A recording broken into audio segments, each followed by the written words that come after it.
Dizem que o pior inimigo dorme ao lado, mas o que acontece quando esse inimigo compartilha o seu próprio sangue? O que vou te contar hoje não é apenas um conto, é um aviso sobre como a inveja pode abrir portas que ninguém consegue fechar. Antes de começar, um abraço para o pessoal que está sempre aqui nos comentários discutindo se eu sou real ou uma IA. Hoje, o medo é bem real. Se prepare, fique até o final porque vai te surpreender. Recebi esse relato de uma seguidora que prefere não ter a sua localização exata exposta para evitar problemas com os vizinhos. Ela me mandou essa história pedindo para que servisse de alerta. Vamos acompanhar as palavras dela. Meu nome é Lúcia, tenho 64 anos. Nasci e fui criada no trabalho pesado, lidando com lavoura e criação de gado numa terra herança de família. E resolvi te mandar essa mensagem porque tem coisas que a gente engole durante a vida inteira e chega uma hora que o corpo não aguenta mais guardar. A verdade é que o mal muitas vezes tem a chave da porta da frente da casa da gente. Eu cresci junto com a minha irmã mais nova, a Maria. Nós duas dividíamos o mesmo teto, a mesma comida, a mesma enxada na hora de carpir o mato que crescia perto da cerca. Mas as nossas naturezas eram o oposto uma da outra. As pessoas da região costumavam dizer que eu tinha uma espécie de claridade no jeito de levar a vida. Tudo que eu plantava vingava rápido. Os bezerros que eu ajudava a parir nasciam fortes, enquanto a Maria carregava um peso nos ombros desde menina. Uma amargura que ninguém entendia de onde vinha. O olhar dela sempre estava fixo naquilo que era dos outros. A gente percebia que ela não ficava feliz com a própria colheita se a do vizinho fosse maior. Era um veneno silencioso que ia corroendo ela por dentro, dia após dia. O tempo passou na fazenda. A gente virou mulher feita. Eu acabei conhecendo um rapaz trabalhador de uma cidade vizinha. Nós nos casamos, e meu pai dividiu as terras para que cada uma pudesse seguir o seu rumo. A minha parte das terras prosperou, de um jeito que chamou a atenção até dos fazendeiros maiores da região. Nós conseguimos comprar trator novo. As vacas davam um leite gordo que rendia o melhor queijo da feira. A vida estava caminhando muito bem. Mas a banda da fazenda que ficou com a Maria parecia que tinha sido jogada num terreno infértil. Os bichos dela ficavam magros, a plantação pegava praga antes mesmo de dar o primeiro fruto. E cada vez que ela vinha na minha casa pedir alguma coisa emprestada, eu notava aquele mesmo olhar de quando éramos crianças, só que muito mais pesado. Um olhar que parecia arrancar pedaços da minha alegria sem dizer uma única palavra. Você já parou para pensar como o ambiente muda quando tem alguém desejando o seu mal bem do seu lado? A gente acha que inveja é só um sentimento ruim, mas eu te digo, Max, ela é uma praga física, ela apodrece a raiz das coisas. Foi depois da nossa maior safra de milho que as coisas começaram a entortar de um jeito muito esquisito. Nós tínhamos acabado de encher os silos. A Maria veio nos visitar na tarde de domingo, ela não deu os parabéns, ela só ficou parada no terreiro, olhando para aquela montanha de grãos. A boca dela estava apertada. Os olhos quase não piscavam. Ela foi embora antes mesmo de aceitar o café fresco que eu tinha passado. E foi logo na manhã seguinte que a atmosfera da minha casa desandou por completo. O ar na fazenda começou a ficar incrivelmente pesado. Parecia que a gente estava respirando terra queimada, misturada com um cheiro constante de enxofre que vinha do ralo da pia e frestas das janelas. Algo sufocante que não deixava a gente descansar o peito. Ninguém explicava o que estava acontecendo. As plantas que ficavam na varanda, aquelas mesmas que eu cuidava com tanto zelo há anos, começaram a murchar da noite para o dia. As folhas ficaram pretas como se tivessem sido torradas por um fogo invisível. As galinhas pararam de botar, os cachorros não queriam mais dormir no quintal e ficavam arranhando a porta, querendo entrar na casa, choramingando a madrugada inteira. Eu sentia o meu corpo definhando aos poucos, uma fraqueza nas pernas que me obrigava a sentar no meio do serviço. O meu marido começou a perder o apetite e a cor do rosto dele ficou pálida, acinzentada. A gente procurou médico na cidade, gastamos dinheiro com exames. Os doutores diziam que era só cansaço do trabalho duro, mas eu sabia muito bem que não existia remédio de farmácia para aquilo, porque o que estava consumindo a nossa saúde não era doença de corpo. Foi então que eu percebi que o que quer que estivesse secando a minha casa não agia durante o dia. A energia ruim tomava conta, mesmo era quando o sol baixava, e a quietude tomava conta do pasto. E eu comecei a reparar que aquele cheiro de enxofre ficava mais forte sempre perto da meia-noite. A porta do nosso quarto rangia devagar, mesmo sem vento nenhum batendo na casa. Tem certas coisas na vida da roça que a gente aprende desde cedo. a não cutucar. Max. E uma delas é a força da inveja de sangue. Porque quando uma pessoa que cresceu com você resolve abrir mão da própria alma para ver a sua ruína, não tem reza fraca que feche a porta que foi escancarada. E a verdade sobre o que estava secando a minha vida e a minha terra chegou até mim através da boca de um peão antigo da região, o seu Zé Carlos. Um homem de poucas palavras que trabalhava na propriedade do lado. Ele me chamou num canto perto do galinheiro numa manhã de quinta-feira. O rosto dele estava enrugado de preocupação. Ele tirou o chapéu de palha, limpou o suor da testa com as costas da mão e me contou uma coisa que fez o meu estômago despencar. Ele disse que dias antes voltava de uma pescaria alta da noite, cortando o caminho pela divisa da terra da minha irmã Maria. Quando viu uma cena que fez o cavalo dele refugar, a Maria estava ajoelhada no meio de uma clareira de terra batida, longe da casa dela, iluminada apenas por um toco de vela amarela, enterrando um embrulho de pano encardido que fedia a carne estragada de longe. O seu Zé Carlos disse que ela não estava sozinha, que ela conversava com o vazio em um tom de voz que não parecia humano, uma voz gutural, arrastada, pedindo para que o brilho da minha terra fosse sugado até não sobrar nem a poeira, e entregando o meu nome para seja lá o que estivesse ali no breu daquela noite escutando o pedido dela.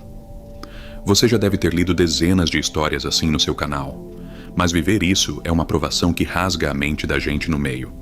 Saber que a sua própria irmã firmou um trato na terra suja para te destruir, muda a cor do mundo ao seu redor. E foi exatamente depois daquela madrugada na clareira que o visitante indesejado cruzou a porteira da minha fazenda. No início ele não veio de forma física, a presença dele começou a se infiltrar pelos cantos mais vulneráveis da minha cabeça através dos pesadelos, quando o sol se escondia atrás do morro e a noite fechada cobria o pasto. A minha casa parecia diminuir de tamanho, as paredes pareciam apertar a gente. Eu deitava na cama sentindo o corpo moído, exausto, mas o sono não trazia descanso. Trazia a visitação daquela entidade que a Maria mandou. Eu adormecia e logo me via presa dentro do próprio quarto, sem conseguir mover um músculo, e lá estava ele, parado perto da janela de madeira, uma figura altíssima, magra como um tronco seco, retorcida de um jeito que a espinha humana não suportaria. Ele não tinha rosto, era apenas uma massa opaca que absorvia a pouca luz que entrava pelas frestas. Nos primeiros sonhos ele ficava longe, estático, apenas me vigiando com uma intensidade que fazia o meu peito doer de verdade. Eu acordava sentindo o lençol encharcado de suor frio, o coração martelando nos ouvidos e aquele cheiro de terra molhada misturado com enxofre impregnado no travesseiro. O ar continuava espesso por horas, pesando nos meus ombros até o raiar do dia. O plano da Maria estava dando certo, a inveja dela materializada naquela criatura estava sugando a minha vitalidade aos poucos. Eu comecei a perder peso muito rápido, a minha pele ficou amarelada, os meus olhos ficaram fundos. O meu marido não sabia mais a quem recorrer, e a pior parte é que o observador noturno percebeu que eu estava enfraquecendo. A entidade entendeu que a minha proteção natural estava cedendo, e então os sonhos deixaram de ser apenas sonhos. O aviso que eu dou para quem escuta os seus vídeos deitado na cama de madrugada é para tomar muito cuidado com o que vocês pensam antes de dormir. Porque tem coisas que se alimentam do nosso medo constante. E foi numa noite de terça-feira que a barreira entre o pesadelo e a vida real se quebrou de vez dentro da minha casa. O meu marido dormia de costas para mim. A respiração dele estava pesada. O quarto estava mergulhado numa calmaria absoluta. Não ventava lá fora, nem os grilos cantavam no mato. Eu abri os olhos de supetão com aquela falta de ar característica das noites anteriores, achando que ia apenas encarar o teto e esperar o desespero passar. Mas o ar do quarto congelou os meus pulmões. O cheiro de enxofre estava forte o suficiente para dar ânsia de vômito, e quando eu desviei o olhar para o pé da nossa cama, a minha alma quase saiu do corpo. A figura não estava mais dentro do meu sonho. A massa comprida e desgrenhada estava ali, materializada na minha frente, dentro da minha casa. Não existia transparência naquilo, era denso, real, palpável. Os braços compridos demais pendiam ao lado do corpo até raspar as garras no assoalho de madeira. Eu tentei gritar para acordar o meu marido. Eu tentei sacudir o ombro dele, mas a minha voz não saiu. O meu corpo inteiro travou num pânico primitivo, um terror que paralisa até o bater do coração. A entidade não avançou para me machucar. Ela apenas inclinou a cabeça para o lado de um jeito que os ossos invisíveis dela estalaram no ar. Aquele estalo seco foi o único ruído que ela fez. O objetivo não era acabar com a minha vida na hora, o objetivo era me enlouquecer, me consumir devagar para que a Maria pudesse assistir à minha ruína de camarote na fazenda vizinha. A entidade se alimentava do meu terror absoluto, e deitada ali, paralisada, eu vi o observador erguer uma daquelas mãos compridas e apontar um dedo, retorcido na direção do meu rosto. Um gesto lento que cravou um frio insuportável na minha espinha. Ele estava marcando o seu território dentro da minha casa, e depois de longos minutos que pareceram décadas de sofrimento, a figura recuou um pouco. A massa espessa pareceu se dissolver na fresta da porta de madeira, deixando para trás apenas a temperatura congelante e a certeza de que a minha vida nunca mais seria a mesma. Eu passei o resto da madrugada em claro, tremendo encostada na cabeceira da cama, esperando o sol nascer para ter coragem de colocar os pés no chão. O mal tem um jeito muito ardiloso de trabalhar. Ele te isola. Ele faz com que as pessoas achem que você está perdendo o juízo. No dia seguinte, quando tentei contar para o meu marido, ele me abraçou preocupado. Achou que a febre e o cansaço do trabalho pesado estavam me fazendo ter delírios febris. A solidão de encarar uma praga dessas sozinha é devastadora. E enquanto a minha fazenda minguava e o meu corpo definhava, as notícias que vinham da propriedade da Maria eram cada vez melhores. A lavoura dela começou a esverdear de um jeito antinatural. Os bois gordos pareciam brotar do pasto dela do nada. Ela estava colhendo os frutos da energia que o observador roubava da minha casa todas as noites e levava direto para o colo dela. Eu pensei que a minha derrota já estava sacramentada, que eu ia secar em cima daquela cama enquanto a minha própria irmã enriquecia com o meu desespero. Mas a ignorância da Maria foi o seu maior erro. Ela achou que tinha o controle sobre a desgraça que tinha invocado na encruzilhada da mata. Ela achou que poderia dar ordens para uma entidade antiga e que ficaria impune depois do serviço feito. Mas você mais do que ninguém sabe que essas coisas não trabalham de graça. E o preço começou a ser cobrado na semana seguinte de um jeito que a Maria jamais imaginaria. O observador cumpriu a parte dele. Ele secou a minha paz. Mas quando a fome dele não se saciou mais com a minha dor fraquejada, ele decidiu que era hora de voltar para a casa de quem o chamou.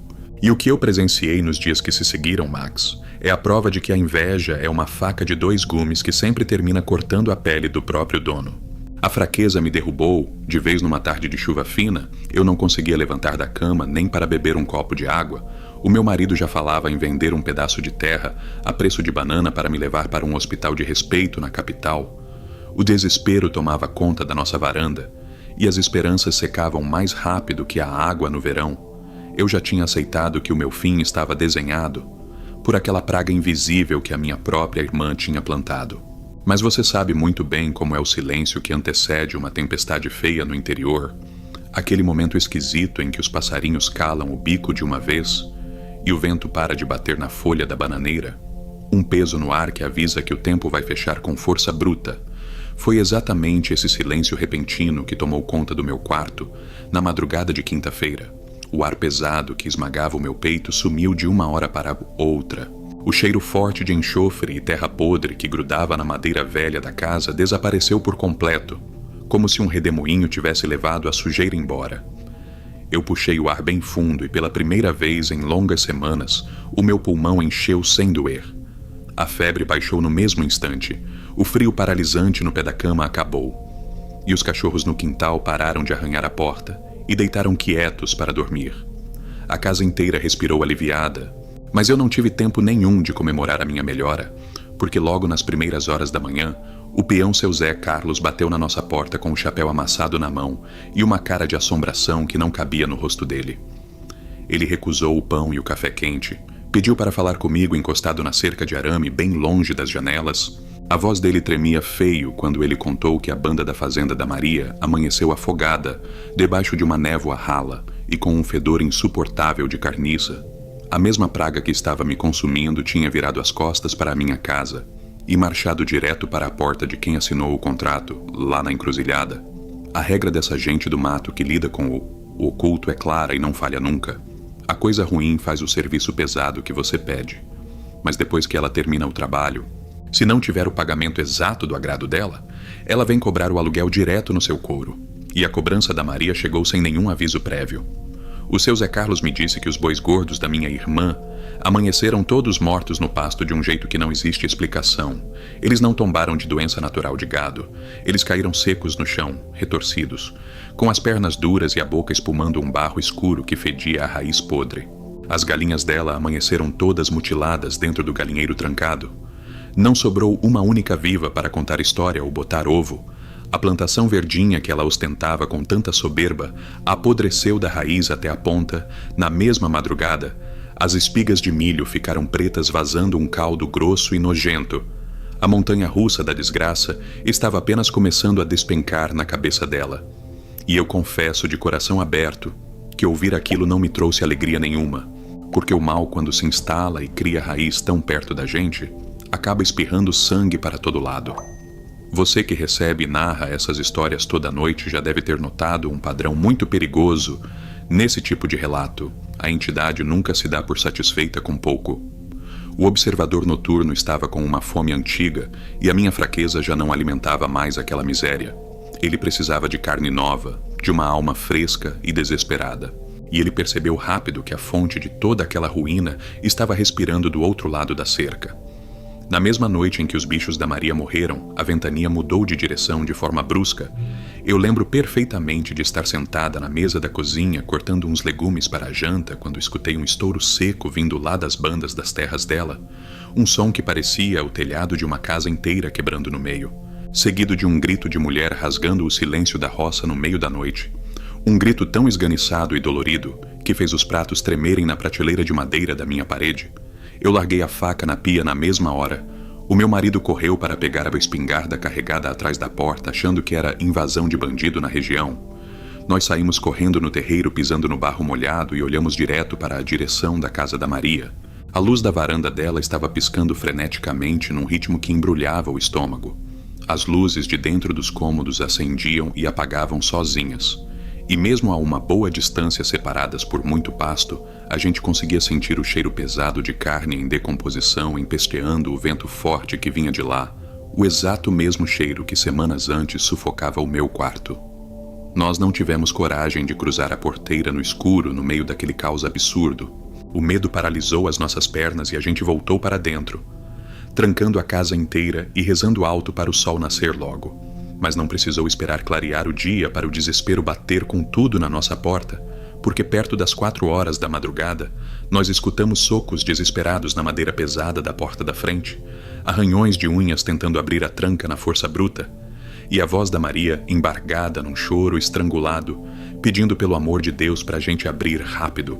O meu marido girou a chave devagar com o cano da arma apontado para fora, e a figura que caiu de joelhos no nosso tapete não parecia mais a mulher arrogante e orgulhosa que invejava o meu plantio até poucos dias atrás.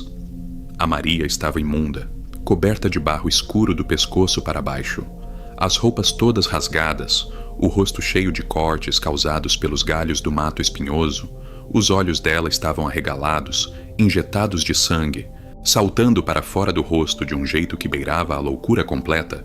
Ela agarrava as minhas pernas, suando frio e tremendo igual vara verde, gaguejando várias palavras sem muito sentido num primeiro momento, dizendo que a sombra tinha tomado conta da casa dela, que o visitante cobrador não queria ir embora de jeito nenhum, que ele estava plantado no corredor escuro encarando a porta do quarto dela, exigindo que ela pagasse a dívida que contraiu quando tentou me destruir na surdina. O mal que você deseja ao outro sempre faz morada na sua própria porta. A frase antiga dos nossos avós nunca foi tão verdadeira e cruel como naquela madrugada chuvosa.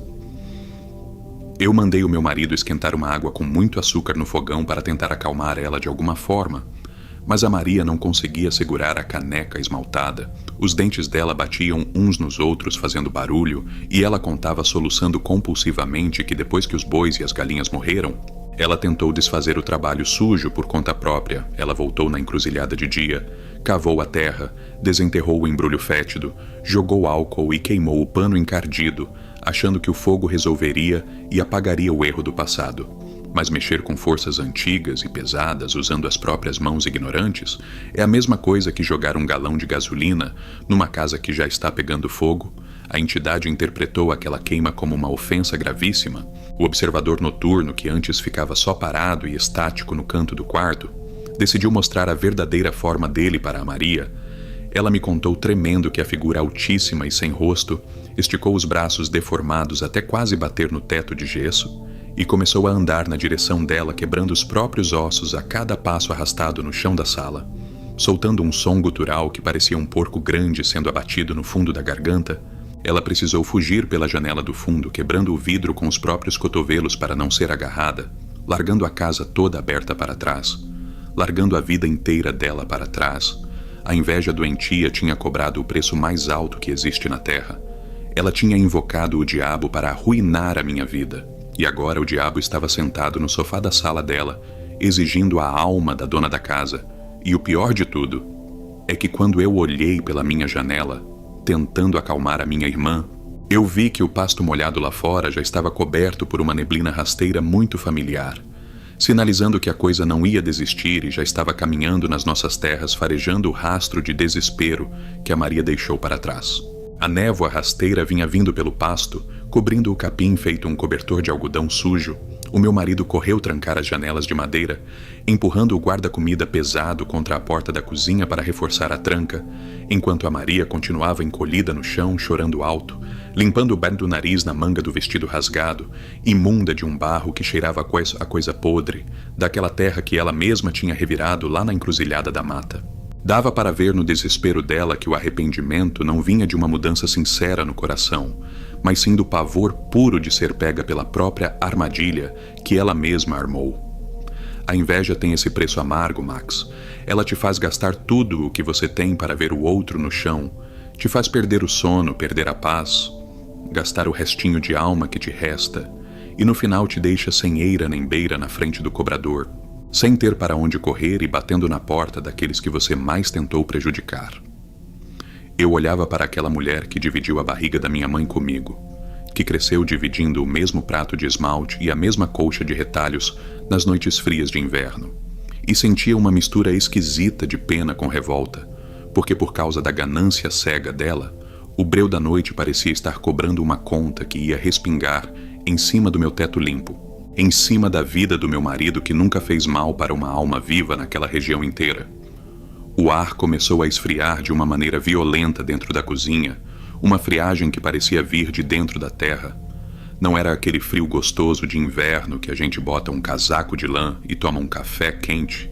Era um gelo que parecia vir de um poço abandonado com um defunto dentro. A gente conseguia ver a fumaça da nossa própria respiração saindo da boca, enquanto conversava de um jeito bem nítido. O fogo do fogão a lenha que estava bem aceso, cheio de tora de bracatinga queimando e estalando, começou a minguar sozinho, sem vento nenhum por perto. As chamas foram mudando de cor, ficando azuis, baixinhas, recolhidas, até que se apagaram por completo, deixando apenas um rastro de fumaça cinzenta e espessa, que cheirava enxofre e carniça, empesteando as paredes da nossa casa. Você que estuda esses casos de assombração para colocar no ar nos seus vídeos, Max, deve saber muito bem que quando o bicho ruim resolve cobrar o trato, ele não respeita a parede de tijolo, não respeita a cerca de arame farpado e nem reza de vigário se a porta tiver sido aberta por alguém de dentro da família. A gente escutou o primeiro estalo vindo do terreiro, bem perto de onde os animais costumavam beber água. Não era barulho de bicho do mato de jeito nenhum, e nem de gente caminhando normal com bota de couro. Era um som arrastado, pesado, de garras compridas, raspando nas pedras perto do poço de água, fazendo um barulho seco que fazia o couro da gente tremer todo. Os nossos cães, que sempre foram valentes, que enfrentavam até porco do mato e onça parda no meio do cerrado, sem recuar um único palmo, sumiram para debaixo do assoalho de madeira da casa. Não se ouvia um latido sequer, nenhum rosnado de defesa, apenas o resmungo baixinho e agoniado deles com medo debaixo das tábuas, arranhando o chão, querendo se enterrar vivos para sumir da vista daquela coisa ruim que rondava o nosso quintal.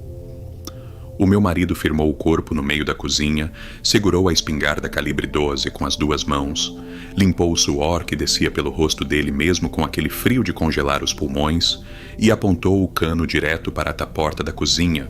Sabendo que a munição de chumbo era a única defesa que ele tinha na hora, a Maria tapou a própria boca com as mãos cheias de barro para tentar segurar o desespero. Mas os soluços dela eram tão fortes que o corpo inteiro dela chacoalhava no chão de terra batida. As juntas dos ossos dela batiam umas nas outras, fazendo um barulho feio de ouvir.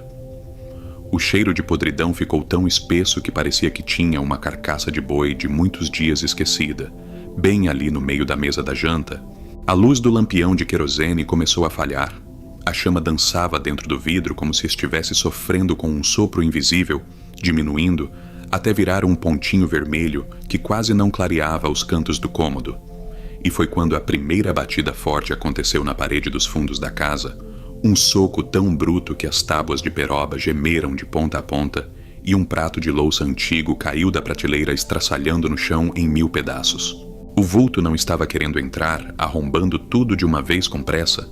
Ele era brincando com o nosso desespero, rondando a casa pelo lado de fora, para fazer a gente gastar o resto de coragem que ainda restava no peito antes do acerto final. A gente ouvia aquela coisa rodeando as paredes de madeira da casa, raspando as unhas compridas nas ripas num barulho contínuo, arrastado, que parecia uma faca cega amolando nos nossos nervos devagarzinho, tirando toda a nossa sanidade. A Maria desabou de vez quando ouviu aquele barulho na janela do quarto, começou a gritar e a pedir perdão de joelhos, confessando no meio das lágrimas e do lamento que tinha prometido a minha saúde, o meu casamento e a prosperidade da minha fazenda em troca do sucesso dela lá na clareira da mata. Ela contava os detalhes sem gaguejar, levada pelo pavor mais profundo, dizendo que o homem sem rosto que ela encontrou na encruzilhada tinha garantido que eu ia secar até virar poeira no cemitério, mas que ela esqueceu de avisar que a alma dela já estava penhorada com o pecado desde o primeiro dia que ela desejou a minha ruína. Ela gritava que a culpa era toda dela e pedia pelo amor de Deus para eu não deixar aquela assombração levar ela para o buraco escuro onde as carcaças velhas apodrecem. É nessas horas, Max, que a gente percebe que a maldade humana abre frestas tão profundas que nem o tempo e nem o sangue do mesmo sangue conseguem fechar ou curar. Ouvir a própria irmã dizendo na sua cara, no meio de uma madrugada de terror, que vendeu a sua vida e a sua saúde por puro despeito. Por não suportar ver você feliz, é uma dor que machuca muito mais do que qualquer ferimento de faca no peito. O meu marido olhou para ela com um nojo tão grande que cuspiu no chão, mas não abaixou o cano da arma, porque sabíamos muito bem que o perigo maior não era o veneno que saía da boca borrada da Maria, mas sim a cobrança maldita que esperava do lado de fora da nossa varanda, batendo com os dedos secos na nossa parede. As batidas mudaram de lugar num piscar de olhos e foram direto para na porta da frente. A madeira maciça de lei começou a estalar e a envergar de um jeito que parecia que ia partir no meio a qualquer segundo. O meu marido recuou de supetão para trás, ajeitou a coronha da espingarda no ombro, firmou os pés no assoalho e puxou o gatilho sem pensar 2 vezes quando viu a fechadura de ferro entortar para dentro, presa por um aperto invisível. O estrondo do tiro de chumbo ressoou dentro do cômodo, pequeno, fazendo as nossas orelhas unirem por um bom tempo. A fumaça branca da pólvora queimada se misturou com aquele fedor de enxofre e terra molhada, deixando a nossa visão toda embaçada e ardendo os olhos da gente. Mas quando a poeira baixou um pouco, nós vimos que o buraco enorme que o tiro de 12 fez no meio da porta de madeira não mostrava o terreiro, não mostrava o luar e nem o mato lá fora. O rombo exibia apenas uma masa densa, um breu absoluto, compacto e escuro que parecia puxar toda a pouca claridade do lampião para dentro dele. Não tinha sangue nenhum na madeira. Não tinha carne nem sinal de ferimento. Era apenas uma presença pesada que parecia rir do nosso esforço humano para tentar se defender com chumbo e pólvora. Pelo buraco do tiro, uma daquelas mãos compridas e deformadas começou a entrar devagarzinho. Os dedos compridos, cheios de nós, pareciam galhos secos de uma árvore sem vida procurando por alguma coisa no ar da cozinha, tateando a madeira estraçalhada com uma calma que dava náusea. A Maria deu um grito terrível que quase rasgou a garganta dela quando viu aquele dedo retorcido e escuro apontar exatamente na direção onde ela estava caída. Encolhida perto do fogão, o visitante cobrador tinha achado o rastro exato da devedora. E nenhuma parede, tranca ou arma de fogo seria capaz de segurar a fome dele naquela madrugada de acerto de contas.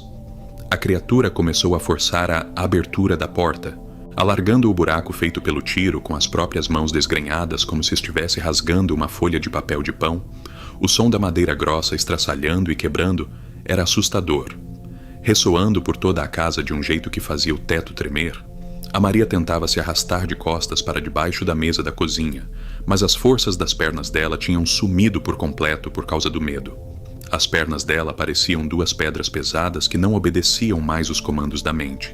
Ela apenas chorava e arrastava o corpo deixando um rastro de barro no chão. Eu reparei no vulto enorme se espremendo pela abertura da porta estragada, entrando de lado na minha cozinha e ocupando quase todo o espaço do cômodo, até o teto de gesso. A visão daquela assombração na vida real é 1000 vezes pior do que qualquer pesadelo que a gente possa ter na segurança da nossa cama de madrugada. Ele não tinha olhos, não tinha nariz e nem boca, mas a gente sentia perfeitamente na alma que ele estava encarando a Maria com uma fúria antiga, uma vontade de destruir que não pertencia a este mundo de Deus. O meu marido tentou colocar mais 2 cartuchos na espingarda com as mãos tremendo tanto que os projéteis de metal caíram no chão e sumiram no meio da poeira da terra batida. Estávamos completamente desarmados, indefesos e entregues à sorte, diante de uma praga que foi alimentada pela inveja da nossa própria família. E eu percebi naquele exato momento, olhando para o teto que demoramos anos de trabalho duro para erguer com honestidade, que se eu não fizesse algo drástico e rápido, a nossa história terminaria ali mesmo, debaixo daquele teto sujo pelo pecado da minha irmã. A assombração esticou o braço longo por cima da mesa, derrubando as cadeiras que voaram longe e quebraram contra a parede, e agarrou o tornozelo da Maria com aqueles dedos de galho seco. O grito que ela deu quando sentiu o toque gelado daquela coisa foi o som mais desesperador que eu já ouvi na minha vida inteira. A criatura começou a puxar o corpo dela de volta para o buraco da porta de um jeito lento, arrastando ela pelo chão enquanto as unhas dela arranhavam as tábuas, tentando achar um ponto de apoio para não ser levada para a pus-névoa escura do terreiro. O desespero de ver aquela criatura arrastando a minha irmã pelo chão da cozinha acordou um instinto antigo dentro de mim, uma força que eu nem sabia que ainda existia naquele meu corpo todo castigado pela doença. A Maria berrava de um jeito que parecia que a carne dela estava sendo queimada viva com ferro em brasa.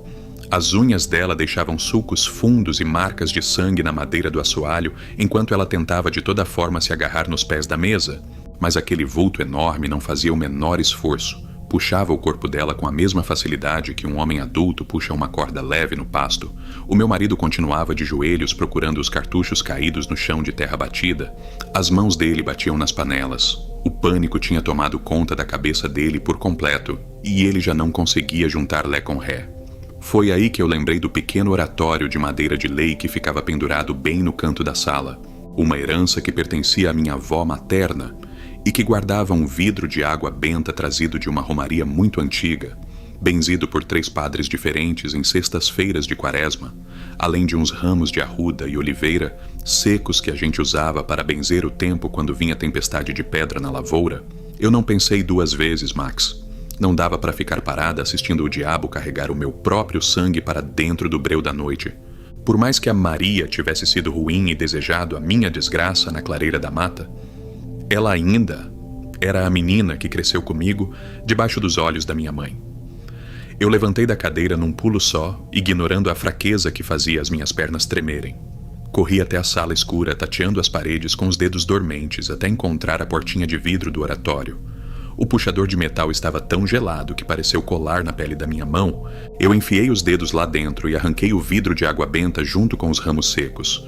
Voltei para a cozinha pisando nos cacos do prato que tinha quebrado minutos antes.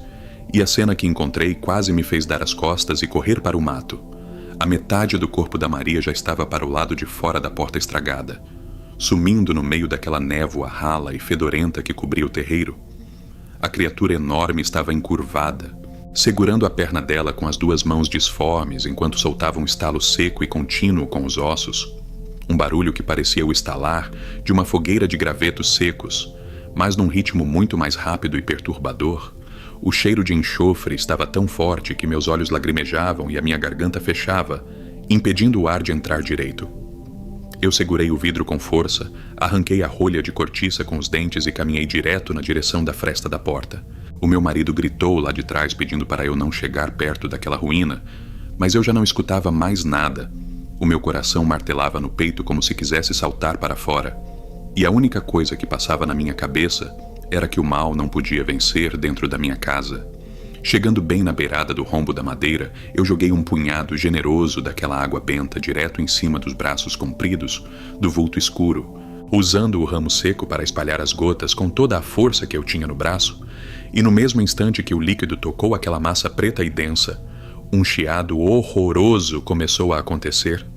Parecia o som de um pedaço de carne gorda sendo jogado num tacho de banha fervendo na boca do fogão. Uma fumaça cinzenta e com cheiro de carne queimada subiu na hora, cobrindo a entrada da porta. A criatura soltou um urro estrangulado, um som pesado que vibrou no chão da cozinha inteira, e fez as panelas de alumínio balançarem no suporte.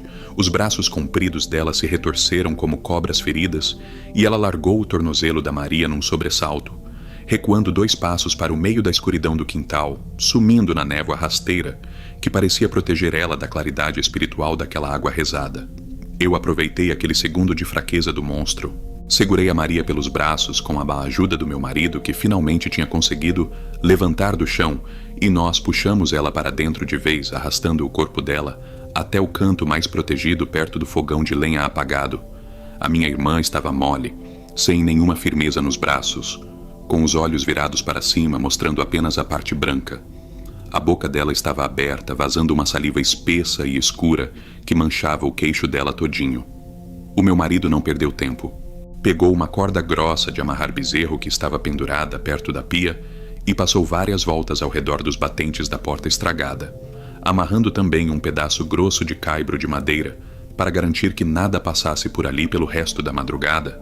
Nós ficamos os dois sentados no chão, escorados nas tábuas da parede, segurando a sua espingarda carregada e vigiando cada fresta daquela cozinha enquanto o tempo passava num ritmo que parecia não ter fim.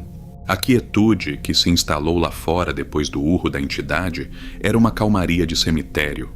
Não dava para ouvir o vento, não dava para ouvir os cães debaixo do assoalho e nem o barulho da chuva fina que caía no telhado de zinco. Era como se o mundo inteiro tivesse morrido ao redor da nossa fazenda, e nós fôssemos os únicos sobreviventes daquela madrugada de purgação. A Maria começou a respirar com dificuldade. Um chiado forte saía do peito dela como se o pulmão estivesse cheio de areia ou água suja. Eu passei um pano molhado na testa dela para tentar baixar a quentura que subiu de repente. O corpo dela queimava numa febre tão alta que a pele parecia que ia descascar. E quando eu olhei de perto para o tornozelo onde a criatura tinha segurado ela, o meu sangue parou nas veias de uma vez só. A marca dos dedos daquela assombração estava cravada na pele da Maria. Mas não era roxo de pancada comum. A carne estava preta, seca, murcha, exatamente do mesmo jeito que as espigas de milho da plantação dela tinham amanhecido. O toque daquele cobrador tinha secado a vida da carne da minha irmã de um jeito definitivo, deixando uma cicatriz que cheirava a terra de cova recente. O sol demorou uma eternidade inteira para dar as caras por trás daquele morro de pedra.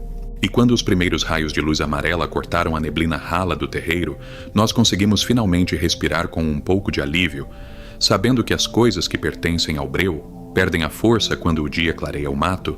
O meu marido abriu os nós da corda devagar com a arma em punho, e nós olhamos para o quintal através do buraco da porta destruída. O cenário era de uma desolação que cortava o coração. O rastro da criatura estava marcado no barro mole desde a divisa da fazenda da Maria até a nossa varanda, uma trilha de grama queimada e morta, onde nada mais ia crescer por muitos anos. Os cachorros saíram debaixo da casa bem devagar, magros, com o rabo entre as pernas e as orelhas murchas, sem coragem nenhuma de chegar perto do rastro fétido que a coisa tinha deixado no chão perto do poço.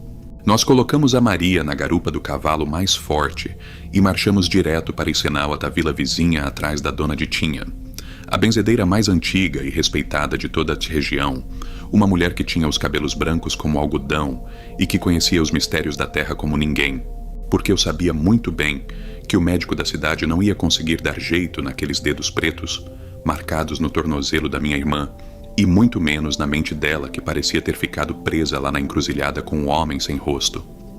Quando a dona Ditinha olhou para a da Maria deitada na esteira de palha da sala dela, ela balançou a cabeça devagar, soltou um suspiro pesado, pegou um terço de madeira escura nas mãos e me disse uma frase que ficou gravada na minha cabeça até hoje. Ela falou que a vida da Maria tinha sido salva pelo merecimento da minha bondade, mas que a alma dela nunca mais ia voltar a ser inteira. Porque quando a inveja convida o mal para se sentar na mesa de casa, ele sempre leva um pedaço da pessoa embora, como garantia do pagamento do contrato feito no escuro. A dona Ditinha começou o trabalho de reza pesada, logo depois que o sol firmou bem alto no céu, esquentando o telhado de barro da casa dela. Ela mandou o meu marido ir correndo até a nascente buscar um balde de água limpa que corria por cima das pedras e despejou tudo dentro de uma bacia de zinco muito antiga que ficava num canto do cômodo. Uma bacia que ela usava apenas para essas precisões brabas de desmanchar feitiço de encruzilhada e tirar praga de cima de gente adoecida. Ela pegou um punhado generoso de sal grosso de boi, amassou 3 dentes de alho roxo numa pedra de moer tempero, misturou com um maço enorme de guiné, arruda e alecrim que parecia ter sido colhido naquela mesma hora de tão viçoso que estava, e começou a rezar baixinho, num murmúrio que parecia uma cantiga muito antiga que a gente não conseguia entender as palavras direito, esfregando aquelas ervas amassadas em cima da marca no tornozelo da minha irmã.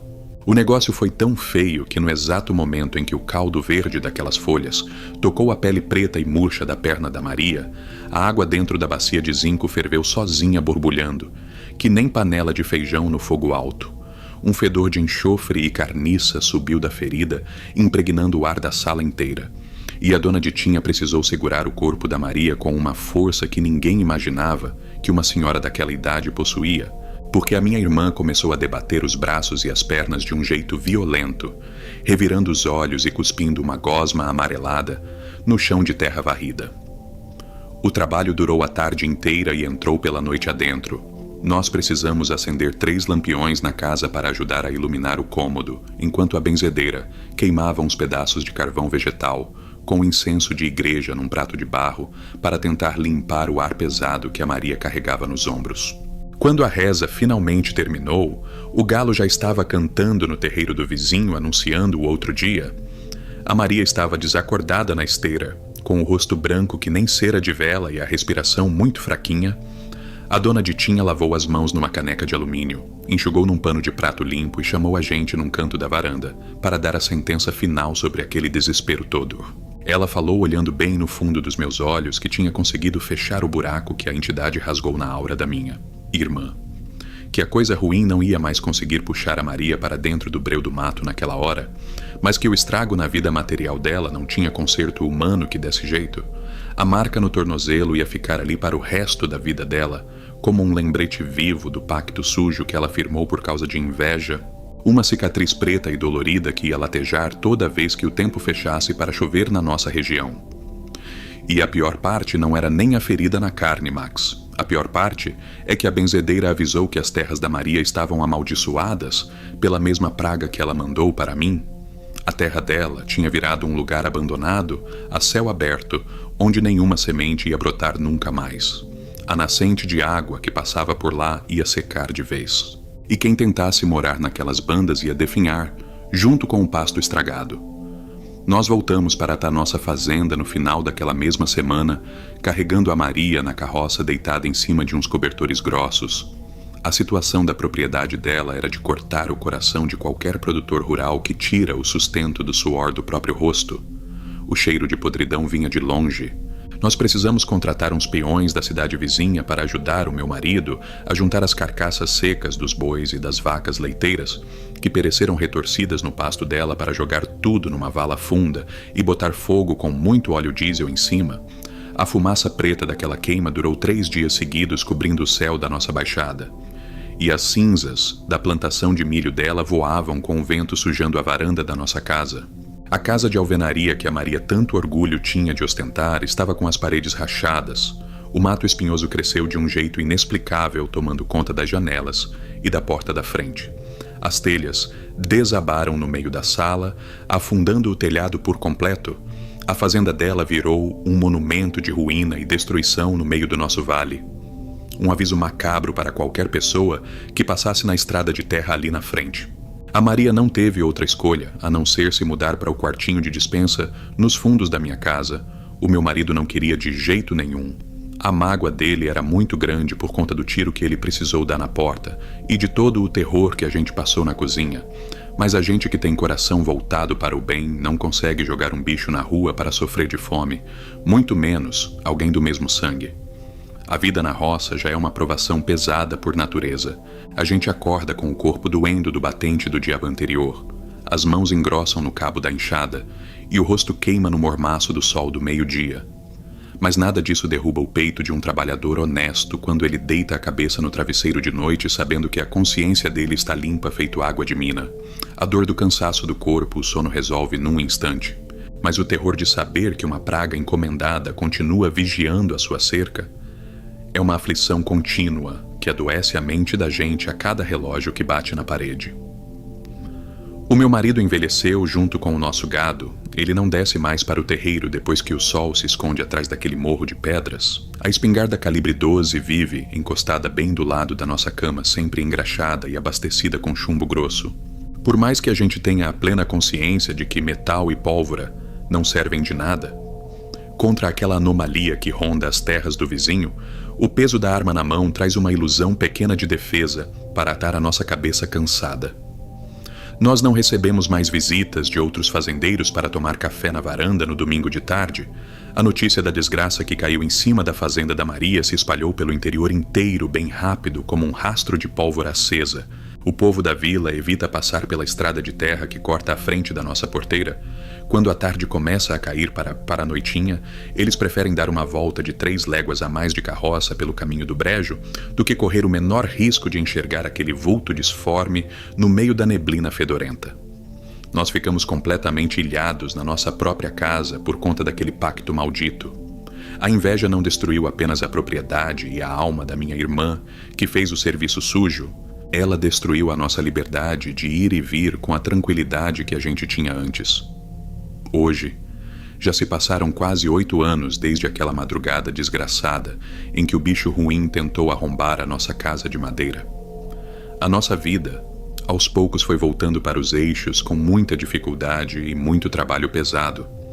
As vacas voltaram a dar leite, o pasto esverdeou de novo e a gente conseguiu trocar a porta da cozinha por uma de ferro maciço bem grossa, com 3 trancas diferentes do lado de dentro. Mas a paz verdadeira, aquela paz de dormir com a janela aberta, sentindo a brisa fresca da madrugada no rosto sem se preocupar com nada, essa paz a gente nunca mais teve o privilégio de sentir. A desconfiança e o trauma moram com a gente debaixo do mesmo teto. A Maria envelheceu 30 anos num espaço de 5. O cabelo dela ficou ralinho e completamente branco. As unhas das mãos dela caíram todas e nunca mais cresceram. Ela gasta os dias inteiros sentada numa cadeira de balanço de palha, num canto escuro da varanda. Ela quase não fala uma palavra com ninguém o dia todo. Ela só fica balançando para frente e para trás com um terço enrolado nos dedos pretos da mão.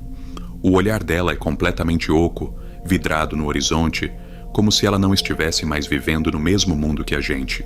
Ela depende da gente para comer, para trocar de roupa, para levantar e deitar na cama. A inveja dela comeu a própria independência, ela desejou ter a minha vida, e agora ela vive dependendo de cada prato de comida que eu coloco no colo dela. É um castigo muito cruel para se pagar em vida. E se você acha que a história acaba assim, Max, preste muita atenção nisso que eu vou te falar agora, porque é o motivo principal de eu estar mandando essa mensagem para você passar no seu canal. A dona Ditinha conseguiu soltar a Maria das garras daquela entidade maldita naquela madrugada da cozinha. Mas o contrato que foi feito na encruzilhada da mata nunca foi rasgado. Ele apenas não foi cumprido até o final. O cobrador não desistiu da dívida. Ele sabe que não consegue entrar nas minhas terras porque a gente rodeou a divisa inteira da propriedade com sal grosso benzido e plantou uma cerca viva grossa de arruda. Mas ele nunca foi embora da nossa região. Ele continua morando na fazenda abandonada da Maria, esperando pacientemente o dia que a proteção dela acabar de vez. Toda santa noite, quando o relógio da parede da sala bate às 3 da madrugada e o ar começa a esfriar daquele jeito antinatural que congela as juntas da gente, a Maria para de balançar na cadeira de palha. Ela levanta a cabeça devagar e aponta aquele dedo sem unha na direção da divisa do pasto estragado dela. E eu já nem preciso mais olhar pela janela para saber o que tem lá fora. O cheiro de carniça misturado com terra podre desce pelo vento e invade as frestas do nosso telhado, avisando que a coisa ruim levantou. A criatura sem rosto fica plantada bem na beirada da cerca de arame farpado, que separa até a nossa fazenda das terras abandonadas dela. Aquele vulto enorme, comprido, quase da altura de uma árvore velha, fica ali imóvel, no meio do nevoeiro ralo, só vigiando a nossa varanda de longe, só esperando um vacilo nosso, esperando a porta de ferro destrancar, esperando a Maria dar uma única pisada para fora da proteção da nossa terra. O estalar duro dos ossos dele ressoa pela baixada inteira de um jeito doentio misturado com o canto triste dos bichos da noite, e a gente sabe de coração que no dia em que a minha irmã fechar os olhos de vez para o nosso mundo, não é para as nuvens de Deus que a alma dela vai ser levada. A cobrança já está ali parada na porteira, só aguardando o momento exato para carregar a parte dele, por direito de firma reconhecida no lado ruim da mata. O mal, quando é convidado, com gosto para entrar na família, ele faz raiz funda, Max. Ele não arruma os pertences e vai embora, simplesmente porque a pessoa chorou sangue de arrependimento. A inveja não é apenas um sentimento ruim do coração da gente. A inveja é uma porta pesada que você destranca de dentro para fora. E quem entra por essa fresta larga nunca mais volta para o lugar de onde veio, fica morando no cangote da sua vida pelo resto dos seus dias. Eu boto os seus vídeos para tocar toda noite no meu celular ou laptop. Enquanto costuro umas calças velhas na sala, eu gosto muito do jeito sério que você relata essas histórias para tentar avisar as pessoas das amarguras que existem nesse nosso mundo. E a minha mensagem verdadeira de hoje é exatamente essa. Tomem muito cuidado com as pessoas que frequentam a sua mesa e dão tapinha nas costas. Tenham muita cautela com quem divide o mesmo prato de comida e a mesma comemoração que você, porque às vezes o agrado exagerado de um parente muito próximo serve apenas de disfarce e esconde uma encruzilhada inteira de ruína, esperando para ser acionada na primeira oportunidade que tiverem. Você já sentiu que alguém muito próximo estava sugando a sua energia por inveja? Conta sua história aqui nos comentários. Eu leio todas, ou se você quiser, eu posso fazer um vídeo contando o seu relato por inteiro. Basta me enviar através do meu e-mail que está na descrição deste vídeo, deixe nome verdadeiro e idade. Ou se preferir, coloque em anonimato. Eu vou entender. Bom, chegamos ao fim. E para quem gosta de ler, estou deixando aqui no vídeo o Diário de Haas. Eu tenho o meu e super recomendo, viu? Até a próxima, meus amigos. Não esqueçam, tranquem bem as portas da sua casa.